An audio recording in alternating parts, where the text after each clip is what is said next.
It's yours, which is...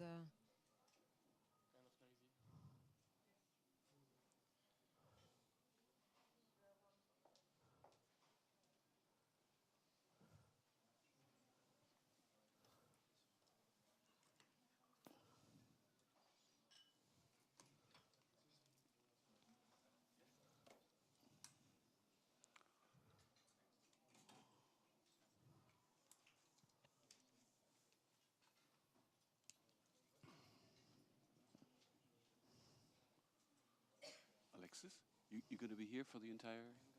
Okay, look, I put my phone to charge here. I'm sitting over there, but you know, just because we have certain people around in the conference, can you keep an eye on the phone, okay? Thanks.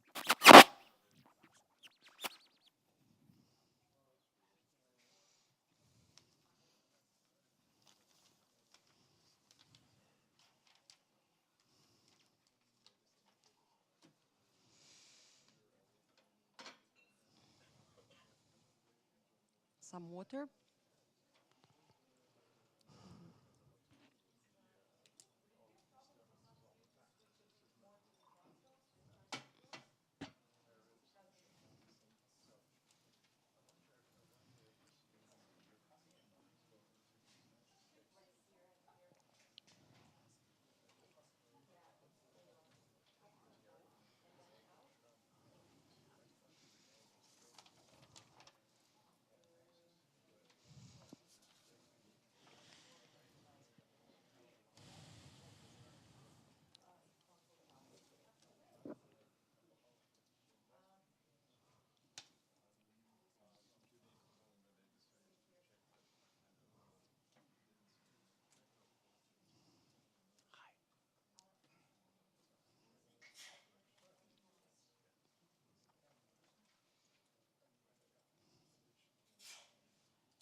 I think we can start.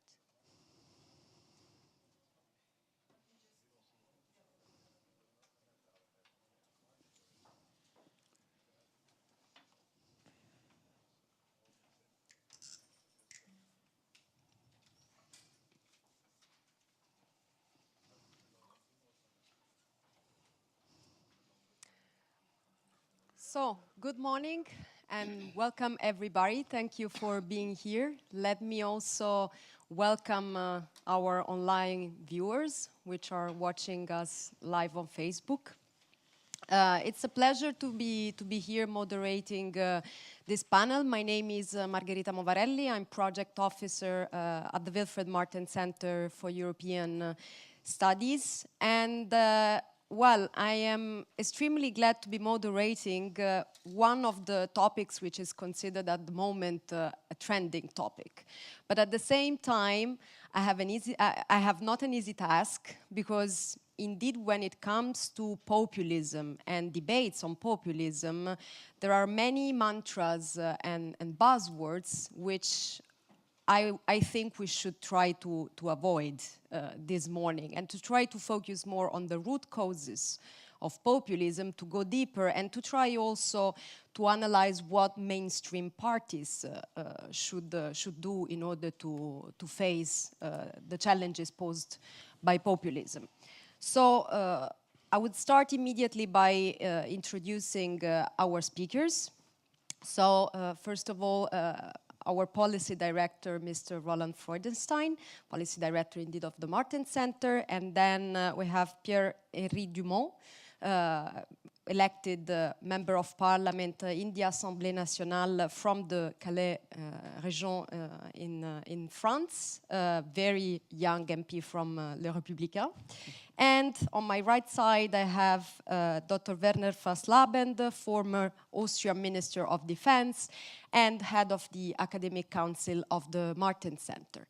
So I would like to give the floor to Dr. Faslabend, first of all, just to set the scene with his kickoff speech and just underline some of the key aspects that have to be taken into consideration and that we will further discuss after your kickoff speech during our 1 hour and a half together.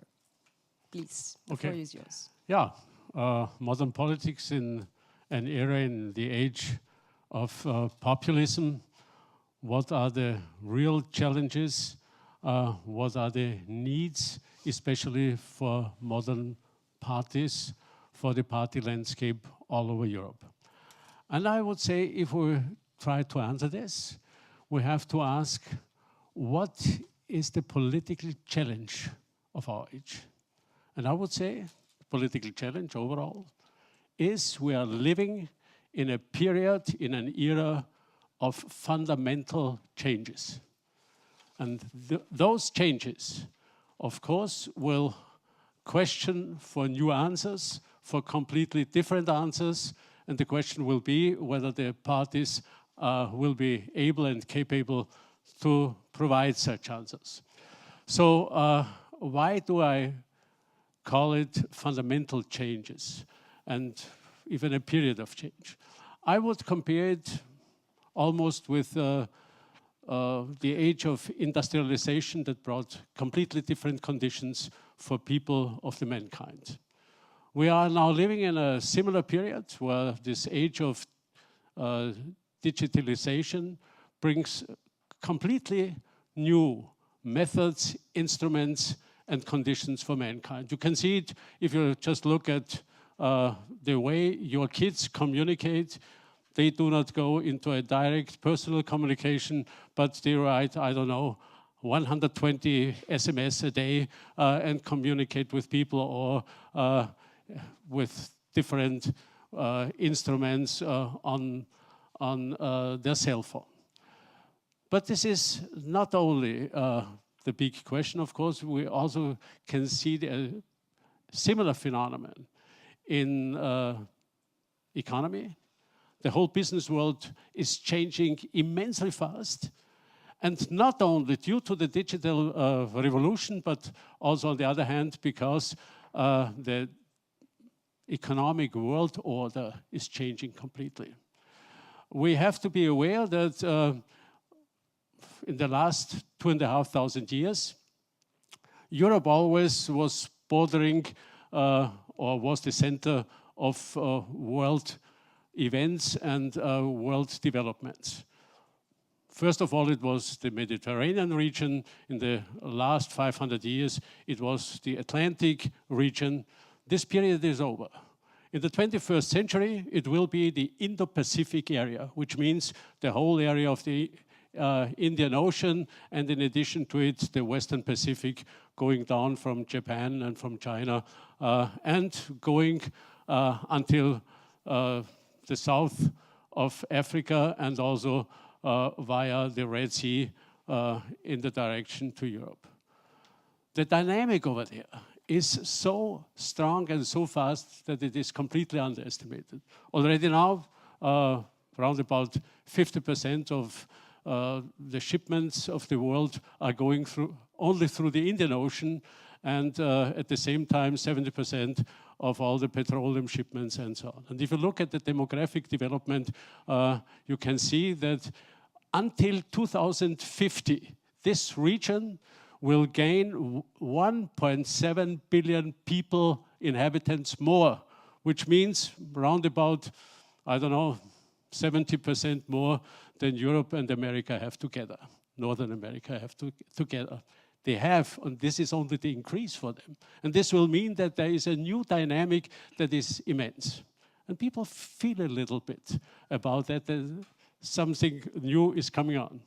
The same is, of course, this demographic revolution in Africa. If you look to the fact that in 1950, Africa had only 200 million people, and now they have 1.2 billion. They will double it until 2050, and once again double it to the end of the century.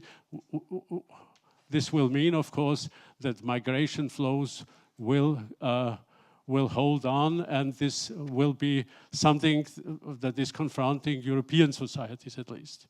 But also within our society, there are immense changes. If you just look, I don't know, just look at the loss of religion on the one hand. 80% of the Europeans do not go to church. They do not have religion as something for their personal structure, that our usual structures, family and so on, are dissolving. Nobody knows who will be his partner at the end of the life, whether somebody will care for him. And all those circumstances, together also with the changing political order, America is challenged by China and a little bit maybe also by Russia, but not too much. And people feel this. And the result out of these developments is a broad sense of insecurity. And the question is, are the political parties, are our states already now ready to give answers? And I would say no. We still do have the structures and we still have the principles of the industrial age. I mean, our political parties used to be answers for the industrialization in the 19th century. If you look to the big political groups, you had the Social Democrats, Socialist Revolution, they founded their unions, and we still have it. And on the other hand, the Christian Democrats, they had a partnership principle. They tried by reform to develop the situation, and we still have this partnership and this interest chambers and institutions. So far, we still are working with the instruments for the problems of the situation of 100 or 150 years ago.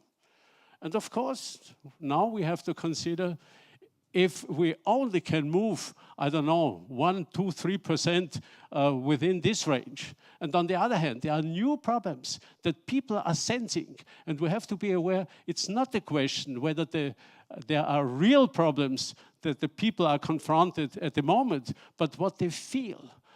In politics, it's not only the interests, it's at the same time also the needs, the wishes, the dreams, and the visions that are important for people. And insofar, it is a wide field open for populist parties. And they try just with a simple answer to speak, and you can see in most of the countries they have now already all over Europe between 15 and 35 or even more percent of the electorate. And so insofar, the question is, what can we do in order to handle these problems? Are our parties, are our answers the right answers? And I would say, certainly they are not sufficient.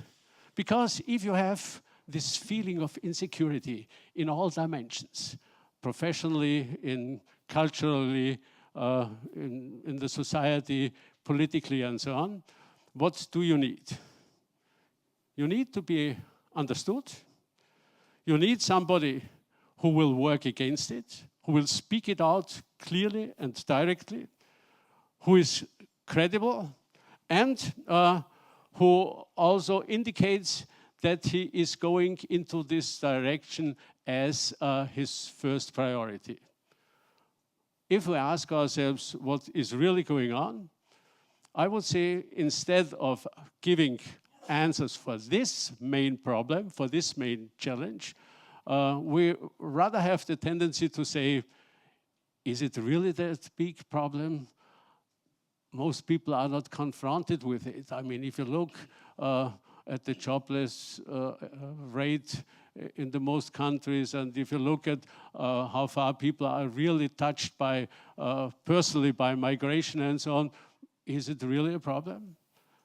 We rather try to get rid of the problem or to minimize it and not to give the people the feeling of understanding. And this is what we certainly will have to change. Because this is also the reason when the main political issues go into a direction of only second or third priority, of course, others will be the winners. And also, people will be the winners that can, by their personal attitude, get more or less the attraction of the people. It is not just by chance that strong politicians like Putin or Erdogan or Orban or Abe in Japan and so on, do have such a success, a political success. Why? Because they indicate that they can solve problems. We maybe do take up them, discuss them a little bit, but do not go too far into it. And insofar, we certainly will have to change our issues. We certainly will have to change our style, and we also probably will have to change the frame we are working in. What do I mean? The tendency in democracy is, of course, that we have more and more parties in parliament. The capability for decision making does not increase, but decreases, because it's more and more difficult to find a solution, to find a consensus on any problem. And the result is that people are disappointed, because they think that, okay, there's a government and they don't even care, they don't find a solution for themselves. How can they find a solution for me? And this, of course, is the hour for populists. And therefore, we will have to try to go into it, but I fear I'm already by far too long. Insofar, I will come to an end and maybe say a few words afterwards. What I see is that we will have to change the priorities of our politics, that we have to go to the roots of the fears, of the wishes, dreams, and needs of the people. And only then we will be able to give the right answers and to bring sophisticated and credible and reasonable politics in a way to the people that they do not go to the populists, but will follow reasonable politics. Thank you very much. Thank you very much for this very well-structured, I would say, and also comprehensive kickoff of our discussion. I think we have enough food for thought for starting the debate immediately. Let's just summarize a bit all the issues that you've put on the table. First of all, indeed, the root causes that are causing this attraction of people by the populist movements, which absolutely need to be addressed by mainstream parties if they want to be successful in giving the answers that indeed you were pointing out. So let me turn immediately on Pierre-Henri, who has the responsibility as a policymaker in France of delivering those answers.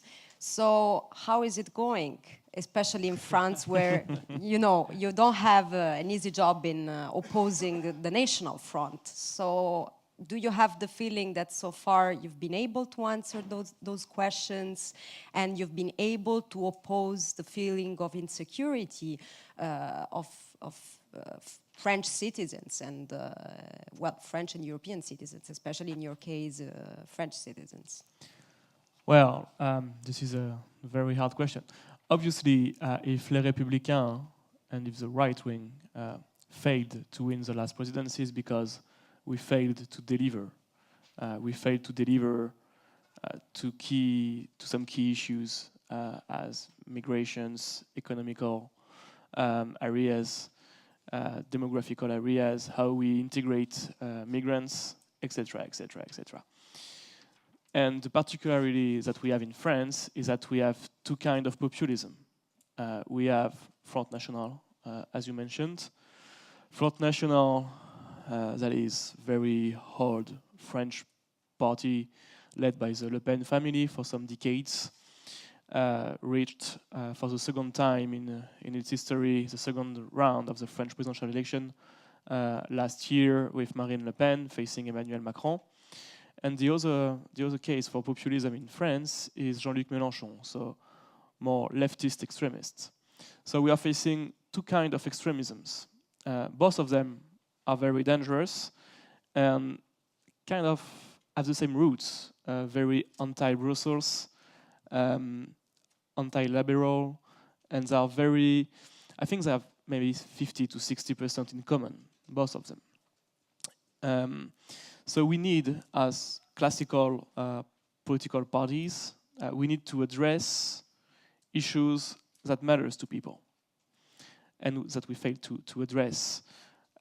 Again, as member of parliament for Calais, we have some migration issues for some decades, as you may all know.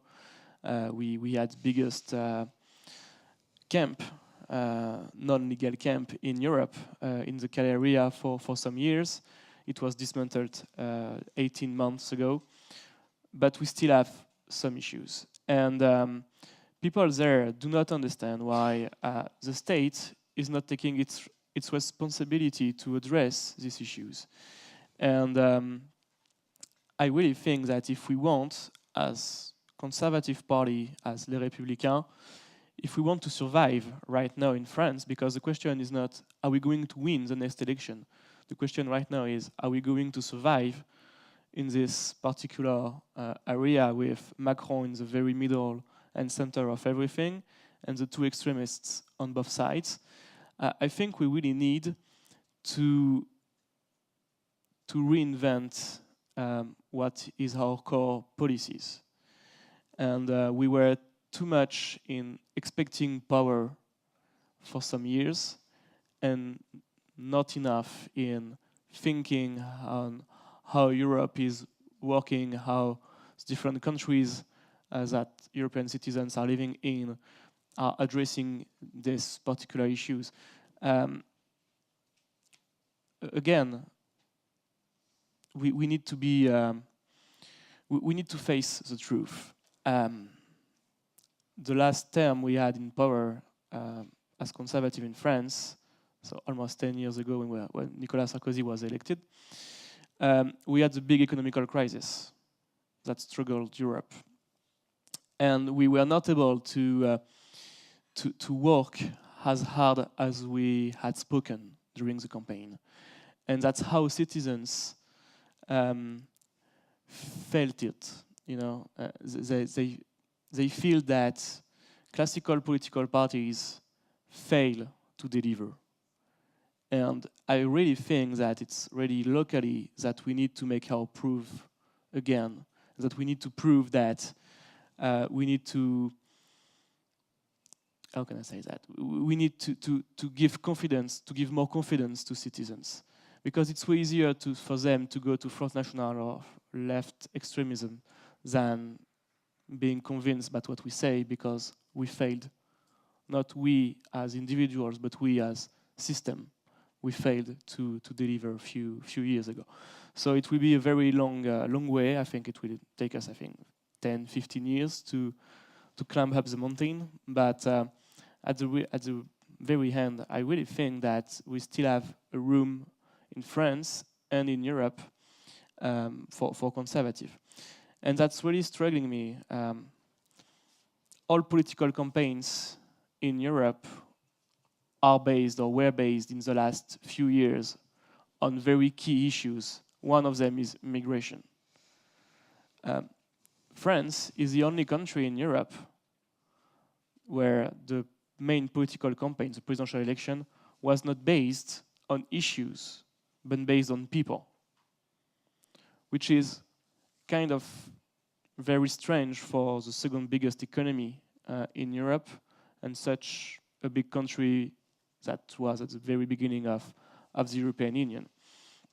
And what we're gonna need to do is all the mainstream parties, including Macron party, is to address again these issues and to find solutions. Because right now, we hadn't found any solution, and even in the parliament, when we are discussing about issues as economical issues, we have strikes right now in France due to the railway system. Migration, we had a very tough debate last week on migration.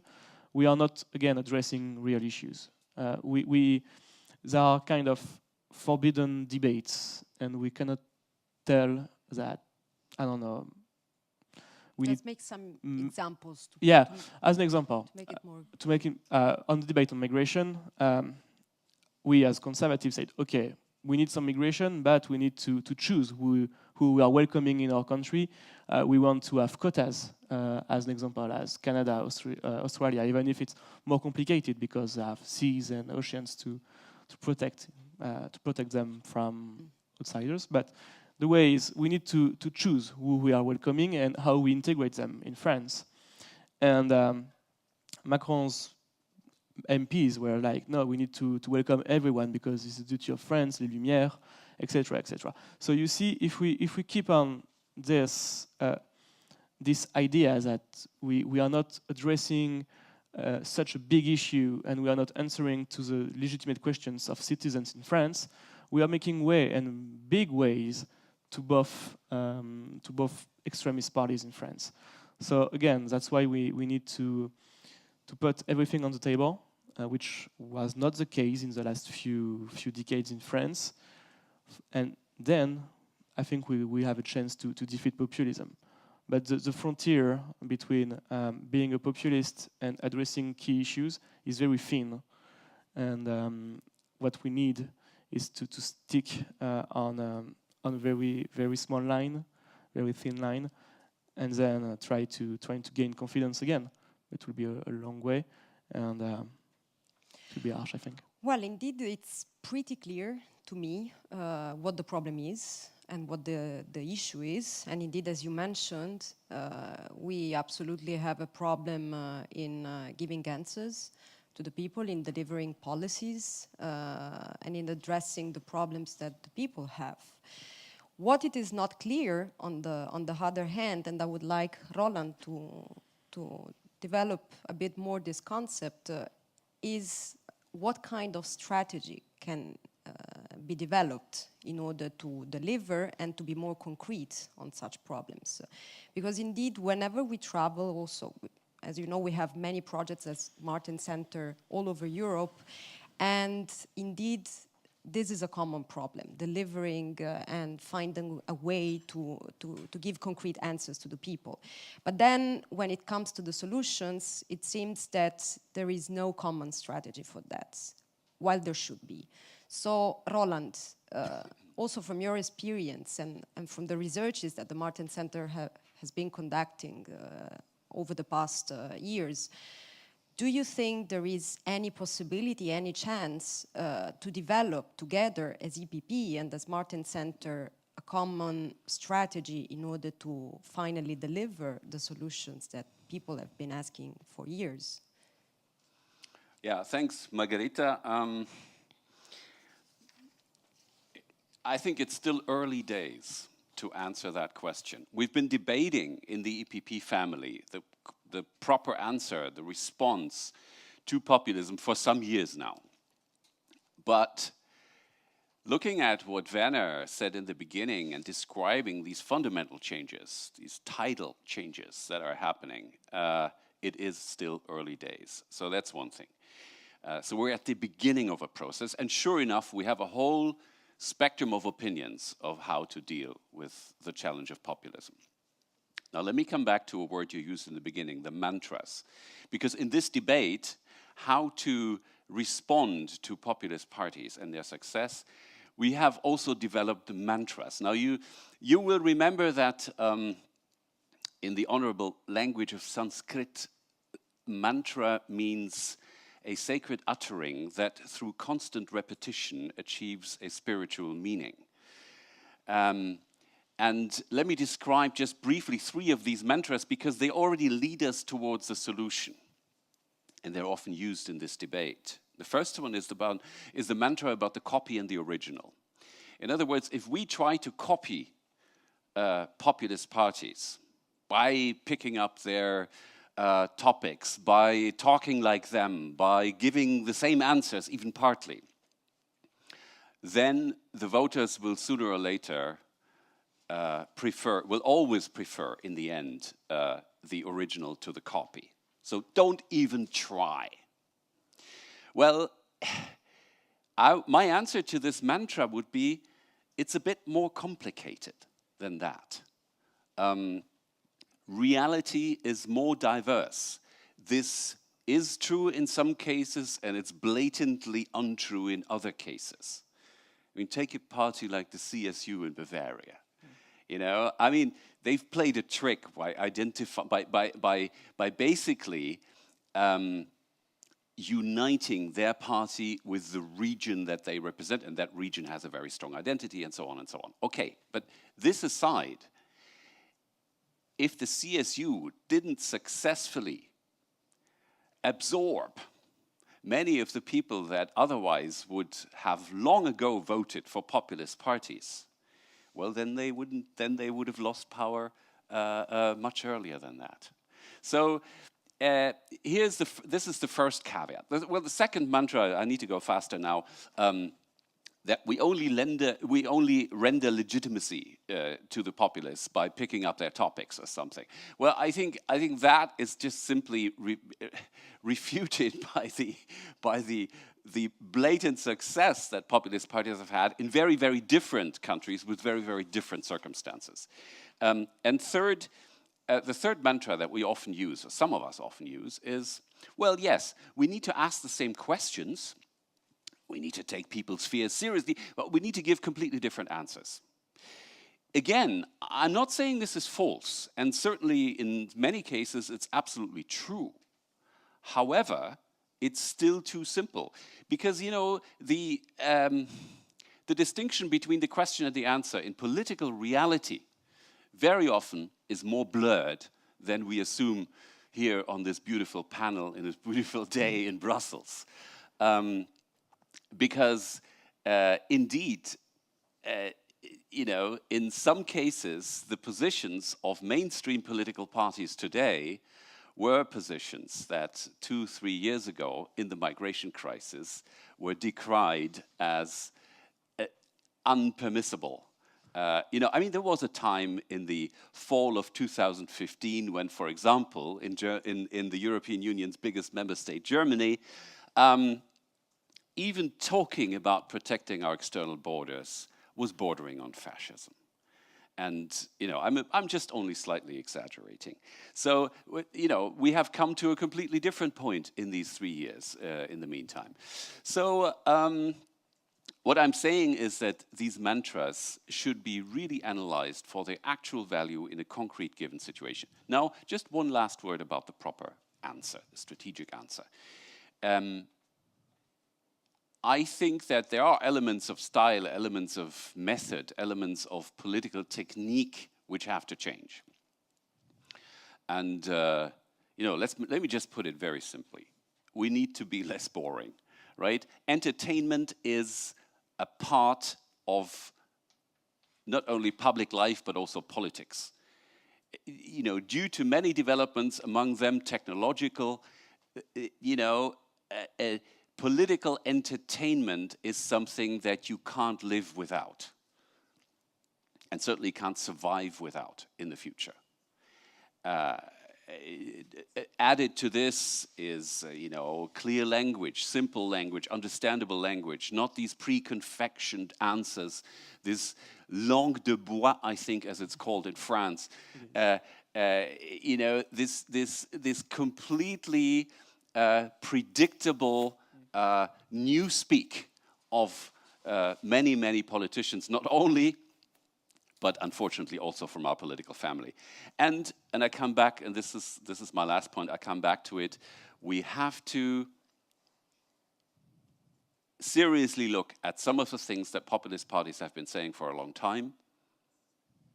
And if they're right, then they can't be untouchable for us just because they've been said by populists.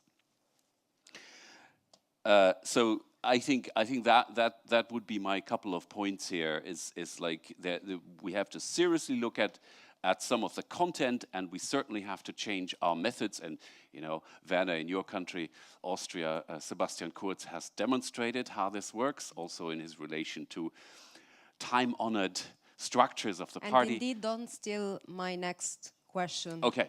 All right. Don't do Marge, that. forgive me. You're an amazing moderator indeed, but you were trying to steal okay. the next question from me. Go ahead. No, I'm joking. Indeed, the next question. It seems that the OVP in Austria found a very good formula with Sebastian Kurz for addressing the demands of the vast majority of the Austrian people and, well, for making it work. So if you could just, explain us how this was possible and if there is a magic formula that maybe can be applied also to other countries. That would be very interesting to know. Yeah. First of all, I have to say, of course, Sebastian Kurz is an exceptional political talent, probably the strongest one, or maybe at least among the highest capable politicians in Austria since World War II. This is my judgment and not only mine.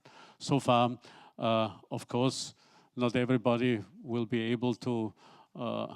What he did and what was more or less the basis for his success, he became a state secretary in the age of 24. And he became a state secretary for migration. And so he occupied himself very much with this issue in a very serious way. He did not try to find quick answers, but really talked a lot with people from all the sides and so on. So far, he had gained competence. This was one thing. He knew what he spoke about. And obviously, he realized that if he wanted to change something, then he had to go into new methods, a new style, and so on. With 27, he became foreign minister. And now with 31, he became our chancellor, which means prime minister. Okay. You can see already that this is not the usual way to perform in politics. Okay. But what he did was try really to address in a very serious way those questions, and also not only speak about it, but give answers. And it was one of his achievements that after the migration crisis in 2015, he closed the so-called Balkan routes together with prime ministers of other countries and foreign ministers. And so far, he was extremely credible. And what I think is, what really is necessary, just ask yourself, when you are in a critical situation, what do you need? You need somebody who will understand you, who will listen to you, who will try to give you a serious advice, not just an answer, but a serious advice, who will be ready to help you. And this is what he more or less transformed at the political stage. He listened to people and tried to give answers, not just simple answers, and this was followed by deeds, and this was followed also by a completely new style. I mean, he won the elections because he also went into, or he chose a way, to increase the capabilities for the party. Our party had only 20%. Freedom Party, right-wing party in Austria, had around about between 30 and 35%, and in between were the Social Democrats with around about 28 to 30%. When he became party leader, immediately he changed this situation by going up to 32, 33%, and at the same time, the right-wing party went down. What he did not do was discriminate them. He criticized them from the style, the way they handled the problem and handled those questions and so on, but he offered himself for similar questions serious solutions. And he tried to give the party a new image. Even the color was changed, you know. He brought new faces. We now have a government where, except him, nobody was in the government before. This is a unique situation, you know. Of course, this brings new possibilities also for him to steer politics in a way. And what is highly appreciated by Austrian people at the moment is that the government does not discuss very much in the public. And you would say, I mean, is this the best democratic way? Shouldn't we discuss more, not even more in politics? Yes, we should discuss, but not the government in public. They should try to find solutions and then present it, because people, when there is a situation of insecurity, you know, and they have the impression that even the government does not know what is the solution and how can I proceed, how will they find a solution for me if they don't even know it on the general line of politics? And insofar, he really brought a long list of new methods, instruments, and styles into politics.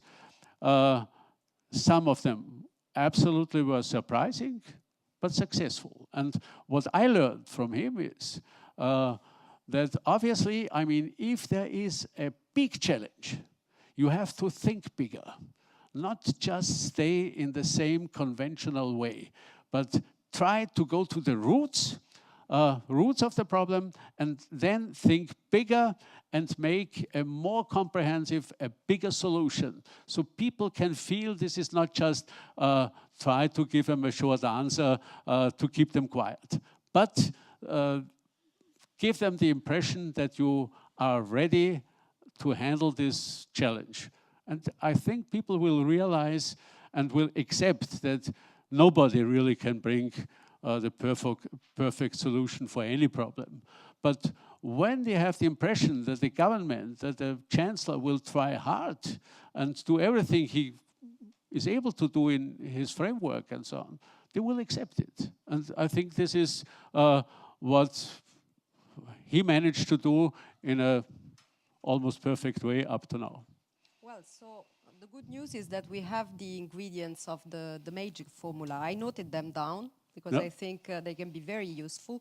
Competence, first of all, new style, you said, credibility, empathy, concrete approach, and keep working and do not waste too much time over discussing issues. So let me turn to you. Can this work in France or elsewhere? Yes, I think what Sebastian Kurz did in Austria is a very good example of what we should do.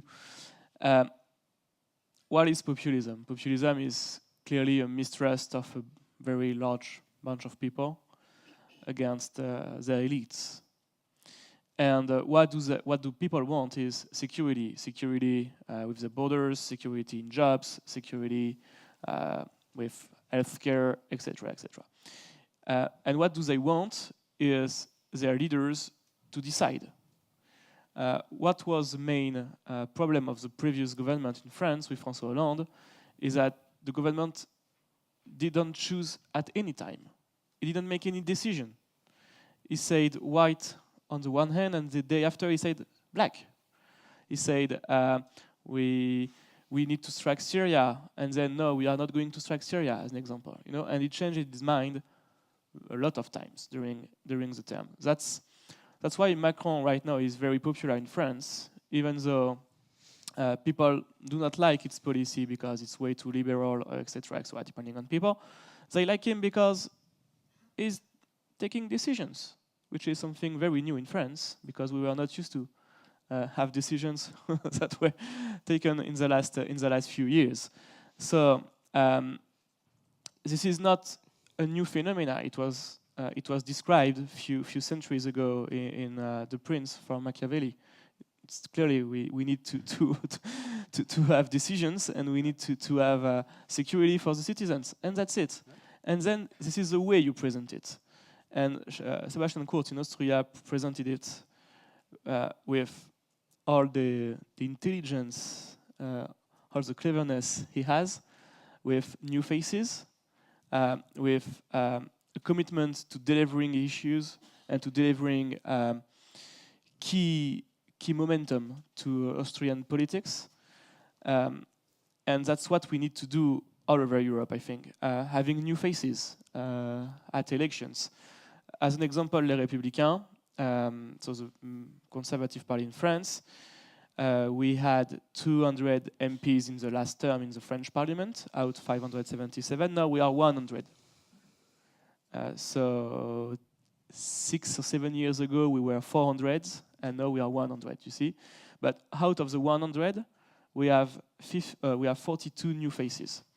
And why are we still in the political landscape? Is that because we changed the faces. We have no more, or maybe 1 or 2 former ministers of Sarkozy's government in our political group. So that's something that gives hopes to people. In my constituency, I was a former mayor of a small city of 11,000 inhabitants near Calais. Marine Le Pen, in the first round of the presidential election, reached, in my constituency, 44% of the votes in the first round. In the second round, 64% against Macron. And Fillon, the conservative candidate, reached 10% in the first round. For my campaign, because people believed in me, I was a new face, but I also delivered before as a mayor. They trusted me, and I reached 24% in the first round. And I was just behind Marine Le Pen's brother-in-law, who was dropped from Paris to my constituency, and he reached, I think, 24 point something. So, you know, if you have someone who is running to an election and wants to take responsibility in dealing with issues in his country, in his constituency, in his city, you need to have someone who is really accessible to people, that people can understand. That's a link, what we said, you know, how we talk to people. Do we use langue de bois, or are we happy to see people? Do we go to some popular manifestations, etc., etc.? Can people understand me? We need to speak the same language. It does not mean that we need to say what people want to hear, but we need to at least to speak the same language, as they must understand what we say to vote for us. And again, that's the only way if we want to, as conservative organizations, if we want to deliver, if we want to be in power to change Europe and the countries we are living in, we really need to change the way we see youth. And youth, what Sebastian perfectly demonstrated, is not something is not an option. That's something people expect right now. And Macron, in the French Parliament, he made a lot of young members of Parliament elected in the last general elections. That's something we need to learn about, and to be very keen on that. Feminization, young members of Parliament, young elected members in municipalities is the key to success, because they have a new way to look at people, to look at issues, and a new way to campaign. Because even though we still need to use the same campaign tools as before, going door to door, distributing pamphlets, leaflets, etc., we also need to use new medias, because we are creating our own campaign on our medias, on Facebook, Facebook Live, Twitter, even if Twitter is more speaking to journalists than to normal people, and Instagram. This is very new way to campaign, and again, we need to be sincere in this way to campaign, and it's easier with someone who understands clearly these tools than someone who is using them just to spread the same message everywhere. Well, indeed, you said we need to be clear. So I interpret this also by saying that we need to have clear political platforms. Roland, with respect to this, in this so-called post-ideological era, when nothing seems to be clear, actually, when it comes to the cleavage left and right, and who is supporting what is a policy from the center-left, and which other policy is from the center-right, where are EPP parties going? Where should we go? Should be probably clearer on certain aspects to try to have more, a different approach when it comes to political platforms. Well, I would doubt that we are so post-ideological. I just think that the paradigms are shifting, or at least there is a claim that the paradigm is massively shifting as we speak from left versus right to open versus closed. When people say that left and right is so outdated, it's so 20th century, that always reminds me of Mark Twain, who is reported to have said once that news about my death are vastly exaggerated, or something like this. Why we're still using terms like center-right. We're still using terms like the radical left, the extreme left, the moderate left, whatever. What am I trying to say here? Of course, the distinction between those who basically want open world trade, see more advantages than disadvantages in globalization, and are also open to open borders, on the one hand, and the distinction between those and the people who want to draw the drawbridge up, as The Economist magazine would put it, is a relevant distinction. And we've seen the migration crisis is the absolutely clear example of this. But I would say that the old left-right hasn't disappeared. It's still there. First of all, there are massive contradictions in this, within the open camp, if you want. Let me say something slightly provocative. Open borders can come into conflict with open society. Now, that's something that not only the Open Society Institute would castigate me for, would crucify me for immediately, but there is something to it. Think about it.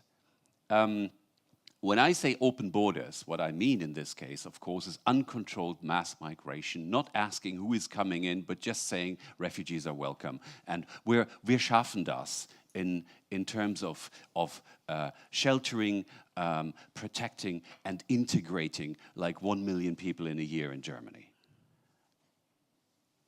And at the same time saying wir schaffen das nicht,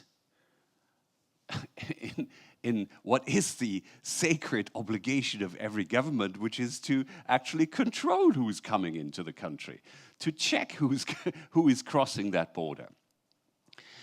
And this very contradiction already creates a conflict in society, which actually, if it's not cured, if it's not somehow addressed, will actually endanger democracy itself in the end, will endanger open society.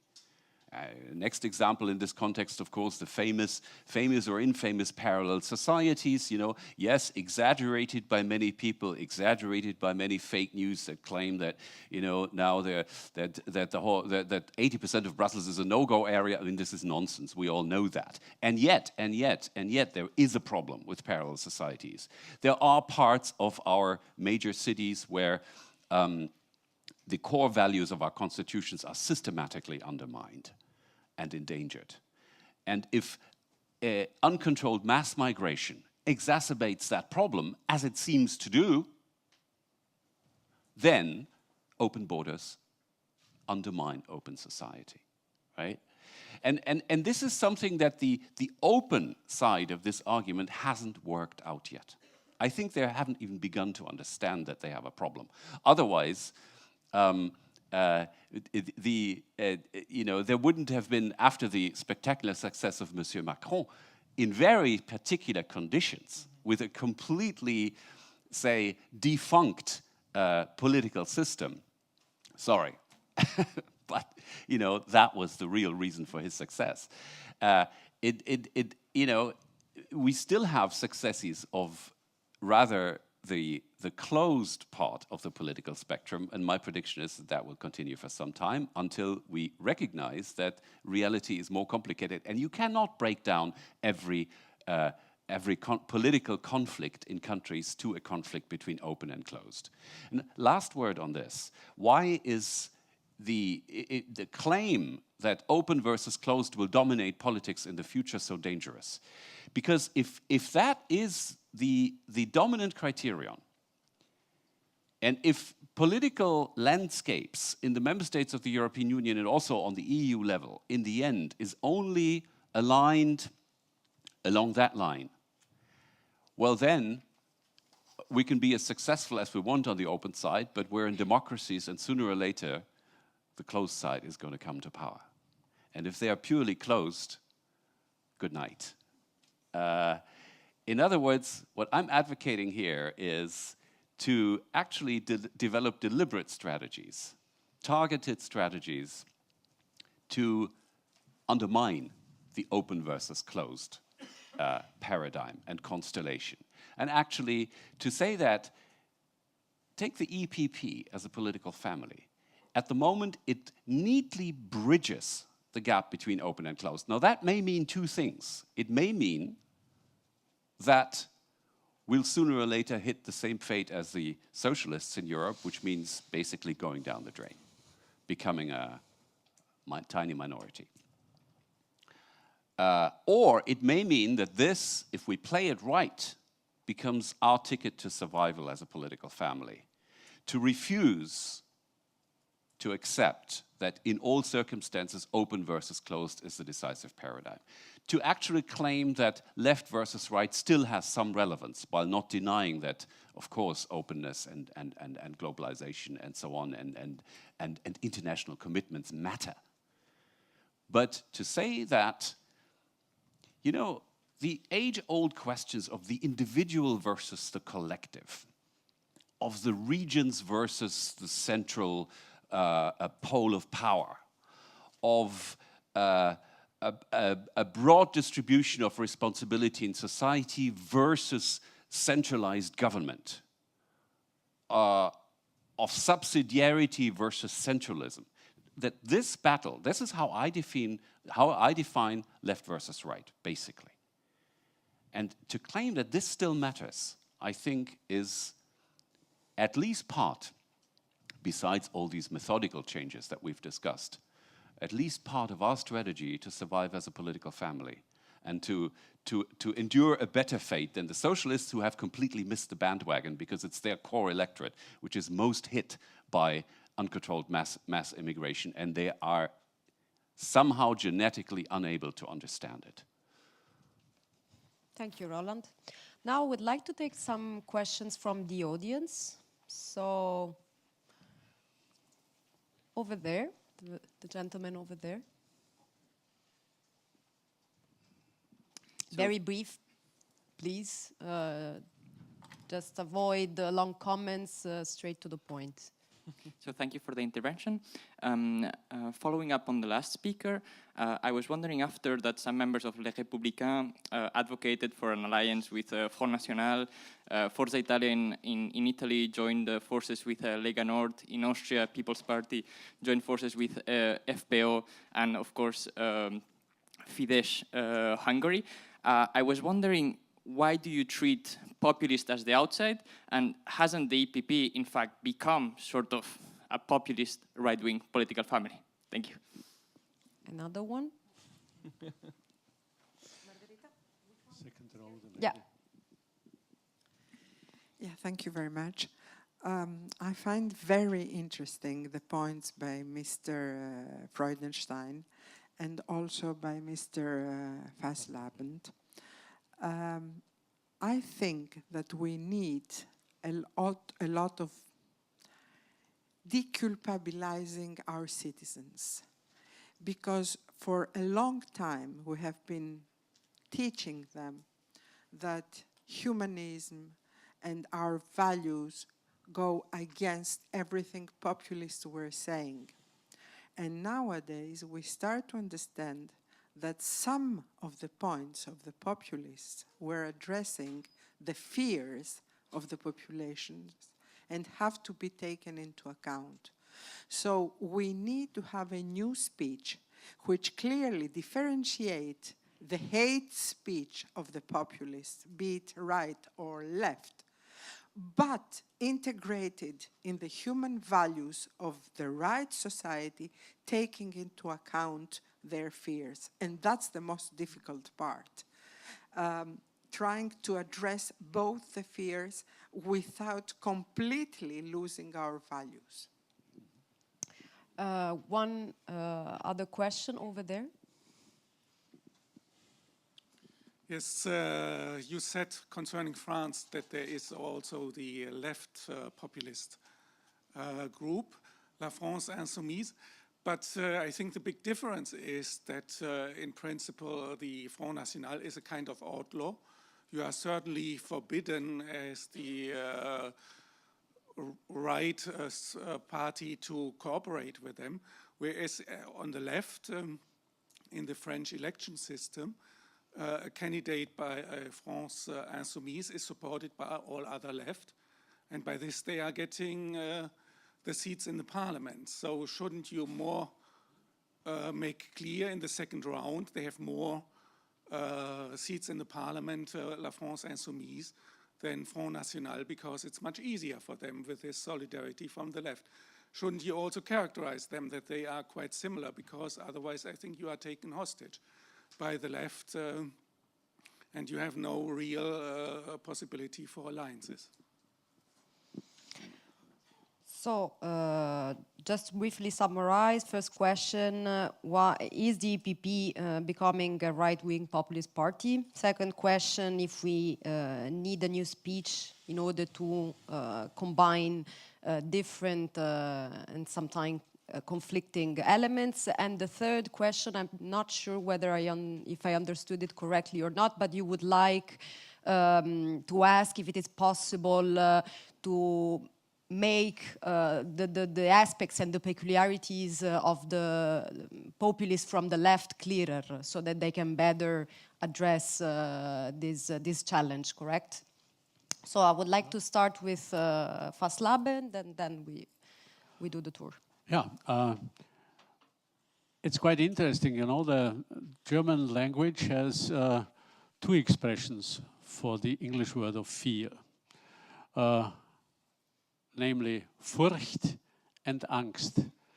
Furcht is only fear in front of a specific danger, and Angst is the fear of a general undefined danger. And therefore it's sometimes difficult to discuss in English language without using those German words. Because what we are confronted at the moment is the fact that most people do have Angst, which means this undefined feeling, impression, emotion of fear. And this is therefore the basis, not only to give specific answers, this is necessary if there's a specific problem, uncontrolled migration, as you said, on the one hand, but also to try to find out what is the reason behind it, what is the motive, and try to provide security. That's what I said, that people, even if they realize that you cannot help them specifically within a certain situation, when they have the feeling that you offer your help, that you try to find solutions, you can do it. And let me say, this is not only for political parties. This also counts for European Union. European Union only will be successful if it can provide security, security for European citizens against unconventional or illegal methods coming from outside, against states acting strategically together with state companies against small private companies and all that. Of course, this is necessary. If European Union can provide this feeling and this impression of security, it will be able to be accepted by people. Because now people look at the European Union very often that it is part of the problem and not part of the solution, and it has to become part of the solution. And I think that the trial now to shape a new common security and defense policy on the one hand, to shape border protection, but also to shape a new concept for in economic affairs and so on, is extremely important. So far, everybody, the parties, the states, and also European Union will have to overthink what is my contribution to provide security for the people. That's what I would say. And of course, to try to find the right words. I also admit that it is more difficult for European Union to find those solutions because it is, of course, a bureaucratic organization. It is not a national state. This is very often a disadvantage because you always have to find a consensus between 27, 28 people. This means that you have to build up on administrative concepts. This means that it will last longer than a decision from a national state. You have to be aware. And insofar, the trial to optimize that and also to optimize the profile where European Union can provide security will be very decisive also over the meaning of the attitude of people versus the Union. Maybe you can focus more on the question on France. Yeah, sure. Obviously, there is a trap.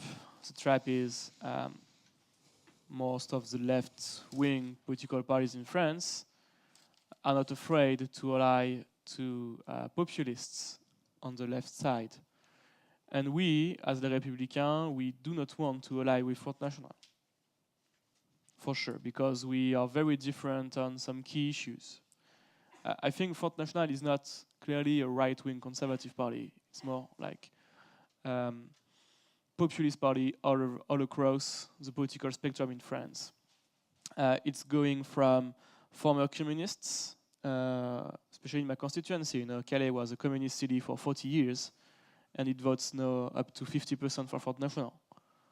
So you see there are clear bridges between former communists and new populists right now, even at Front National. And they are totally anti-Europe, which is not our case. We advocate for a new Europe, something that we can rebuild and maybe work on different cycles, because can we really address some key issues as, again, migration, when we are 27 tomorrow European countries? Maybe not, but we need to have a big scale to be more effective in the decisions, in the decision-making process. That's why we are never going to ally with Front National, to answer another question that was asked, because clearly it's not what we think. We do not have the same solutions on many other subjects. Some people want to ally with Front National within our party. Well, that's individual statements, not classic big statement from the party. Moreover, what we need to understand is that if 30% of the French people vote for Front National, it might be a reason. And the reason is, I think, is, again, we failed to deliver. And it's something we need to focus more on delivering, again, whole debate. But it's not by allying with someone we are not sharing values that we are going to solve the problem in France. It's by making progress in new faces, new campaigning, new solutions, etc. We are going to take electors who are right now voting for Front National and making them coming back to classical political spectrum, les Républicains for the conservative part of the political spectrum in France. It's not the same in other European countries, but for France, it's clearly a no-go for us to ally with Front National, because it's clearly not the same values, not the same history. Front National was created by anti-Gaullists, anti-Général de Gaulle people, and les Républicains are the heir of Général de Gaulle. So even in our deep roots, it's totally forbidden for us to even imagine making bridges between the two of them. But talk to the electors, people who are voting for them. Yes, we need to, because we cannot being satisfied by having 30-40% of the people, depending on constituencies, voting for Front National ideas, which are clearly not a good solution for a country. What to talk about closingness of France would not be the solution, obviously. But we need to protect again. Roland, if you want, maybe you can focus more on the ideological positioning of the EPP, which was the first question. Exactly. I think both Olga's question and the gentleman in the third row go in the same direction. I mean, how can we address fears without losing our values? That's the billion-dollar question, you know, and that's what this is all about. And we're as I said, it's early days. We're at the beginning of a process of understanding this and of debating this. And yes, have we become populists? I would say I would clearly draw a red line in addressing fears and absorbing even solutions that may have been politically incorrect 5 years ago and are acceptable now. So I have two red lines. One is playing around with the rule of law. So you already see where this is going. You know, I'm personally opposed to Fidesz in the EPP. Second, there is something like Fidesz is the ruling party in Hungary. The second one is Immanuel Kant's categorical imperative. Now that sounds hyper-theoretical. What it means is a simple rule. If everyone behaves like one unit behaves, would the whole system still work? And here, if a government organizes one referendum after the other and unleashes one campaign after the other, basically,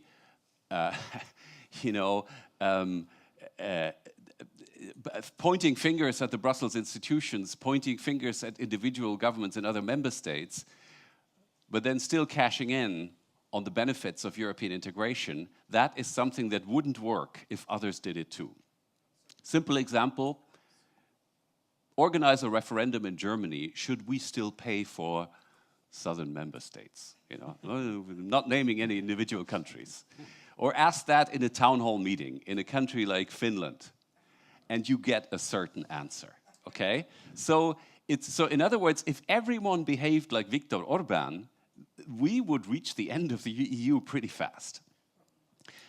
And the additional element is that he then goes and says, you elitists, you don't even know how successful you could be if you behaved like us, you know, and that's the ultimate cynicism. This is just nonsense. The contrary is true. You know, I think there are some red lines, indeed, but other than that, I mean, you know, coming back to what I said before during our discussion today. I think we have time for a second round of questions. So very briefly, who has questions? Yeah. Later in the first. Oh. Yeah. Later, the lady. Ladies first. Ladies first in the first Here row. in the first row. Here, Marina. Okay, right, First row. Thank you. Thank you. My name is Chrysanthimos Konaki. I'm formerly of the European Commission and currently of Union Syndicale Trade Union. I'm from Greece myself. concerning Mr. Faisal Aben's intervention, it appeared that you admire Sebastian Kurz. I'm not sure whether it is his success or his politics. I must say that given my own background, my own grandmother was a refugee in 1922 from the displaced Christian populations in Turkey. And I grew up with stories of displacement and as well of hostility of the local mainland Greeks towards the newcomers. Also dealt in Kazantzakis' novel, Christ Crucified. Furthermore, in the 80s... Please just try to go straight to the point and to the question so that we have space also for other questions. Yeah, I feel I must give the historic, the experiential background. Well, but we want to give, everybody the opportunity to ask questions, so try to be brief. 1 minute. In the 80s, I grew up with a discourse on the Holocaust and the Jews and the popular American miniseries and how they were failed by the Western governments during the Second World War, during the 40s. So based on that, what do we do? I admired Mr. Freudenstein's discourse, which is hard to disagree with. However, I would like to ask for something more concrete. Are we being pragmatic now and humanitarian in the future? Where do we draw the line? Thank you. Yes, yeah. Thank you.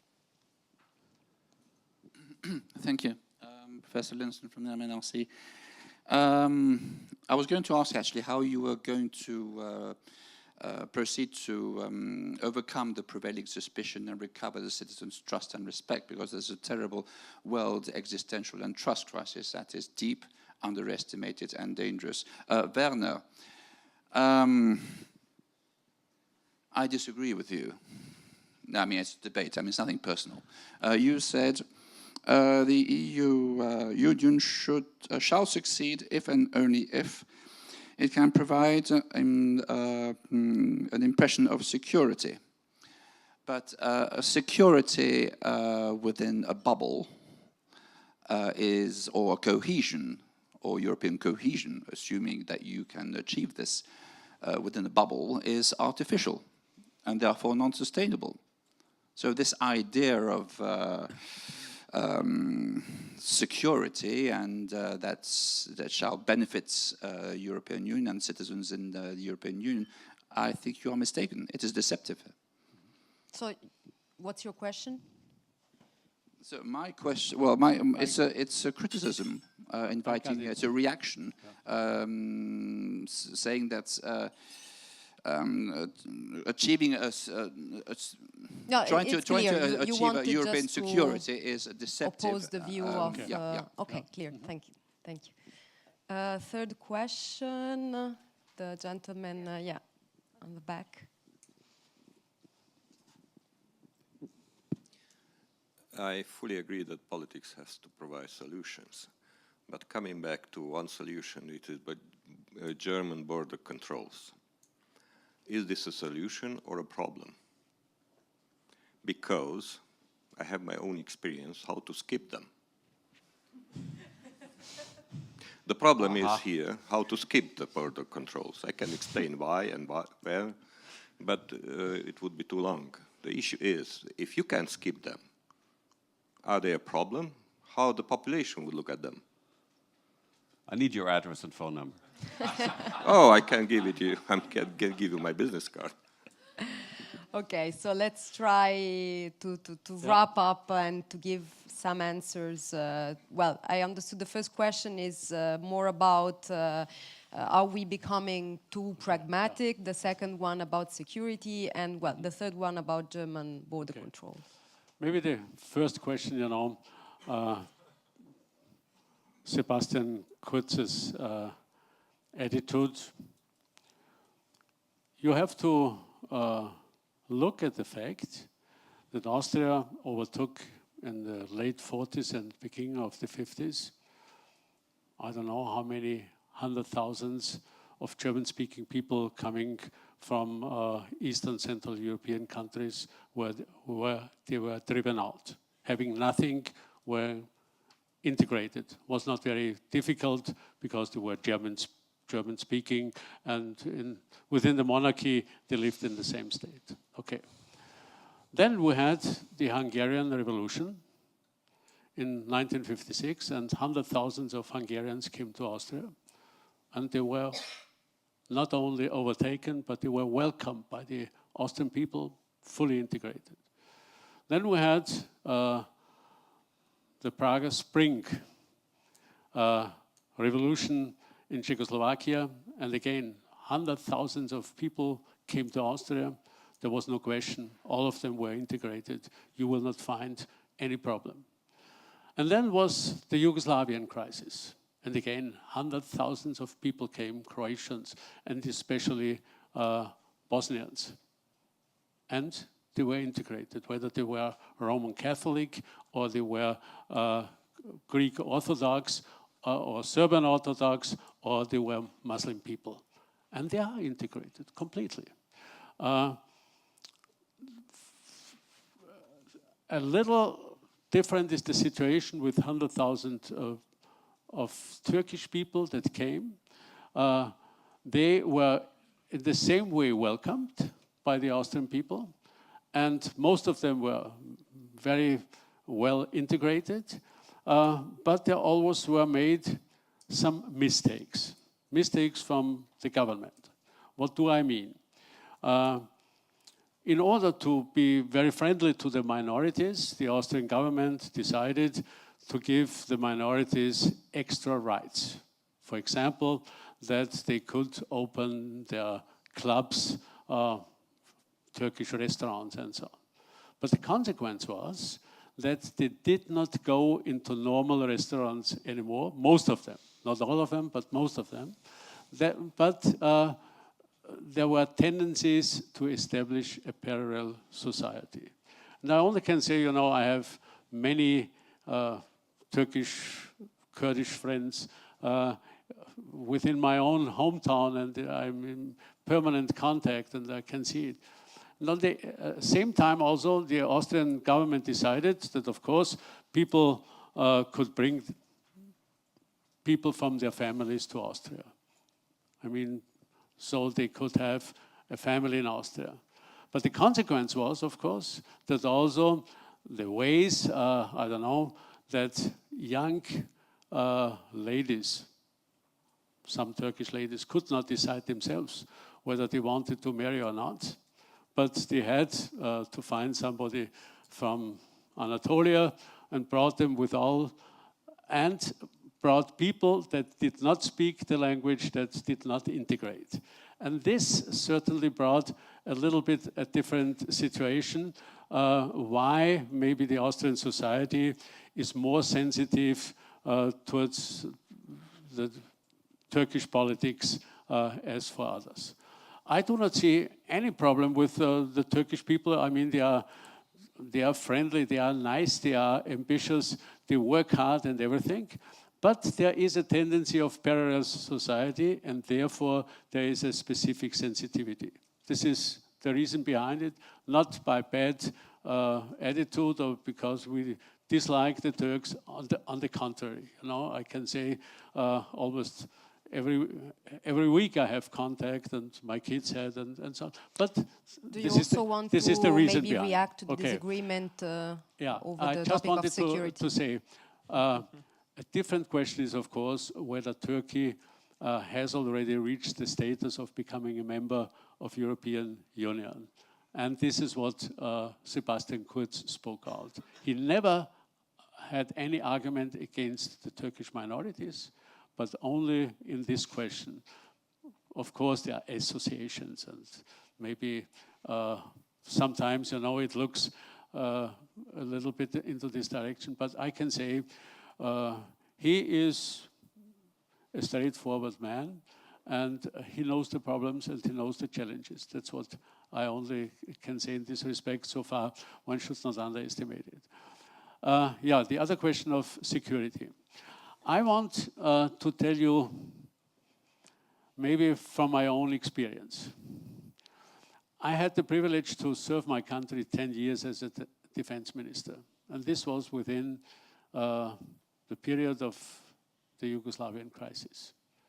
And I experienced the weakness of Europe to solve a problem.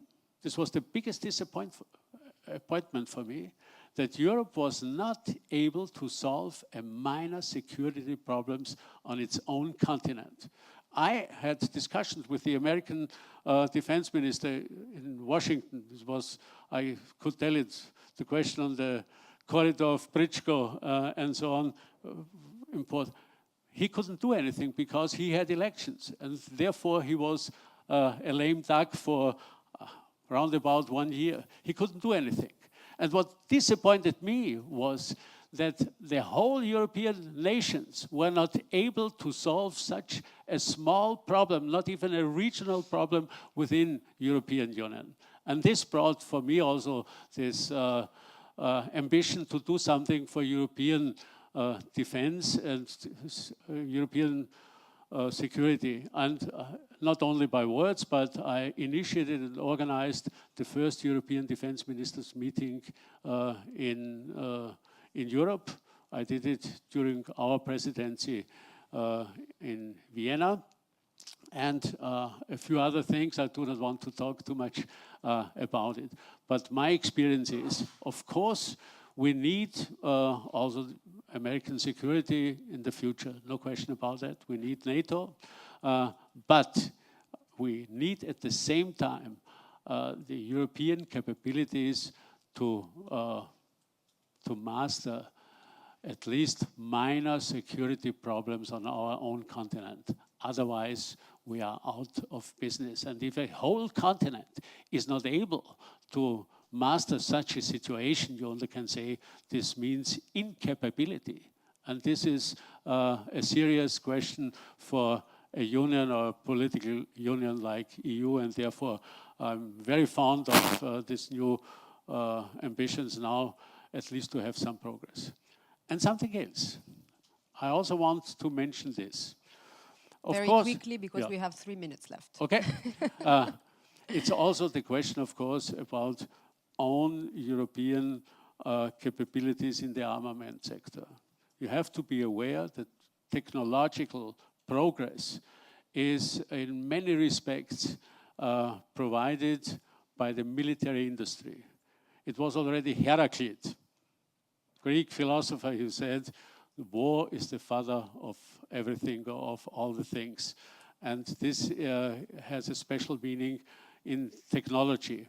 And if you look that Europe is a continent without resources, of course our technological capabilities will be decisive for our future well-being and for our future economy, for our future science and everything. And insofar, this is important, and I will fight for it as long as I can.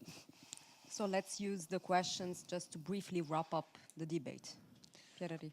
Just to add something, the question is not how many migrants we have in our own countries. The question is how we integrate them.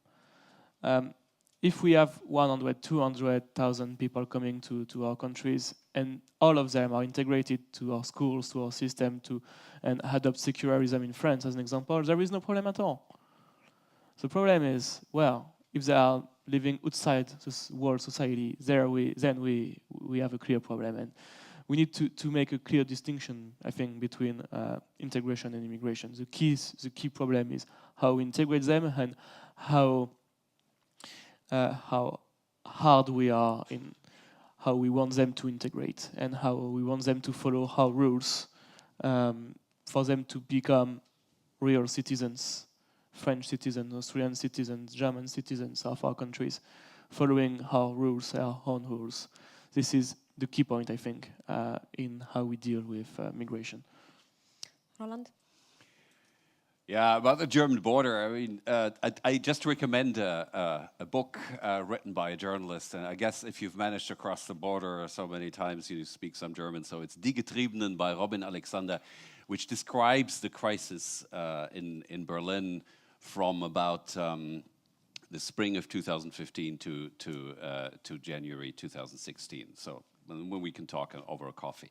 Just on the question of humanitarian commitments, indeed, very valid question, but I do think that, first of all, political asylum, as we have it, and as it was massively used by refugees, just somehow getting into the European Union, then aiming mostly to go to Germany or Sweden, and then pronouncing at the border these magic words, asylum. That's all they had to say. Asylum was made for a different kind of situation. What happened in 15 and following, and still is going on, is subsidiary protection. That means we have an obligation to save their lives somehow, but we have no obligation to house all of them on the territory of the European Union, let alone to integrate them. This is about, one thing is about saving lives. The other thing is about asylum for people who are politically persecuted. Right, and that was this stems mainly from the Cold War and World War II, and this was referring to much smaller numbers of people. So I think the main difference between the migration crisis that blew up in 15 and may come back in the future, and all other comparable situations in the past, is the numbers. You may say principles remain principles, irrespective of numbers. I say it makes a difference whether you have, like, for example, in the Western Balkans, you have like a number of something from a couple of 100,000 to maybe maximum 2 million people.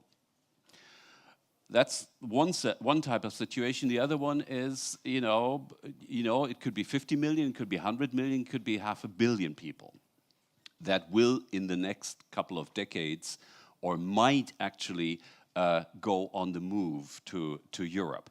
And people have these fears. This is an objective reality. Whether it's irrational or not, I think we can discuss for a long time. I don't think that the fears are completely, the risks are completely invented. There is a rational base to these calculations, and let's discuss them. But let's admit that this is a difference to even the situation at the end of World War II, where there was some kind of limit visible in the numbers. And the second factor, of course, is the cultural factor, and Werner has talked about it. It does make a difference whether you have persons like my mother, who was a Sudetendeutsche, who was, of course, she was like 13 years old. She had to leave Czechoslovakia at the time for Germany. And I mean, she and her family were culturally more compatible with what they called the Reich at the time, with Germany. And of course, they could integrate much easier than 1 million people from some of the most backward and most violent regions of the earth. That is a difference. If we refuse to recognize this difference, I think then we shouldn't complain if our political parties go down the drain. So you see, this final debate is helping me a lot in actually concluding our informal discussion of today, because indeed, you see, the more we are discussing, the more in details we are going, because as we said at the very beginning, when we talk about populism, we have first and foremost to talk about the root causes. And it is not very easy to talk about the root causes because it requires a deep analysis on each and every specific issue. Let me just extremely briefly summarize some of the main takeaways of this debate, because I have the feeling that we put a lot of topics on the table, and I would like you to leave with a summary of those topics. First of all, we said that it's necessary to address the real problems of the people, to address their fears and their need for security, to go local, as you said, meet the people, try to use technology, but also to do the door-to-door and the traditional canvassing.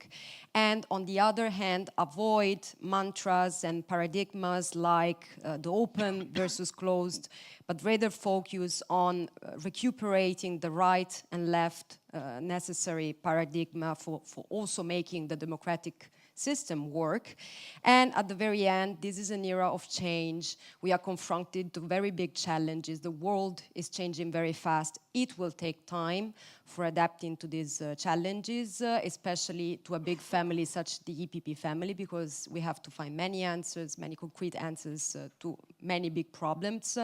So let's just live with the hope that this debate was useful for you to just collect some ideas and some food for thought, and I hope you will stay with us for the panels in the afternoon, which are very interesting, I think, and we hope to see you also in other Martin Center's event. Thanks to our speakers and thanks to you for coming and participating.